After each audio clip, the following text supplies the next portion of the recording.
ನೋಡ್ರಿ, ನನಗೆ ಪೊಲೀಸ್ನವ್ರ ಜೊತೆ ಮಾತಾಡೋದಕ್ಕೆ ಗೊತ್ತಿರೋ ಪಟ್ಟಿಗೆ ಇದು ಟ್ರಕ್ ಓಡಿಸ್ತಿದ್ನಲ್ಲ ಆ ಡ್ರೈವರ್ದು ತಪ್ಪು ಅಂತ ಅನ್ಕೊಂಡಿದ್ದೀನಿ ಅಂತ ಪೊಲೀಸ್ನವ್ರು ಹೇಳಿರೋದು.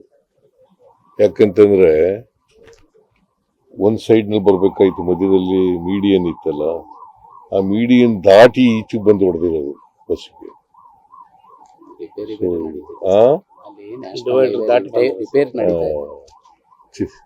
ಹಿರಿಯೂರ್ ಹತ್ರ, ಸೊ ಹಾಗಾಗಿ ಪಾಪ ಹೆಣ್ಮಕ್ಳು 4 ಜನ, ಒಂದು ಮಗು, ಡ್ರೈವರು, ಲಾರಿ ಡ್ರೈವರು ಖಾಸಗಿ ಬಸ್ಗಳೇ ಈ ಸಮಸ್ಯೆ ಅನುಭವಿಸ್ತಾ ಇರುತ್ತೆ, ಬೆಂಕಿ ಹತ್ತುವಂತ ವ್ಯವಸ್ಥೆ. ಇಲ್ಲ, ಸುರಕ್ಷತೆ ಇರಬೇಕಾಗ್ತದೆ. ಎಲ್ಲ ಬಸ್ಗಳಲ್ಲೂ ಕೂಡ ಟ್ರಕ್ಗಳಲ್ಲೂ ಕೂಡ ಸುರಕ್ಷತೆ ಮಾಡಬೇಕಾಗ್ತದೆ. ತನಿಖೆ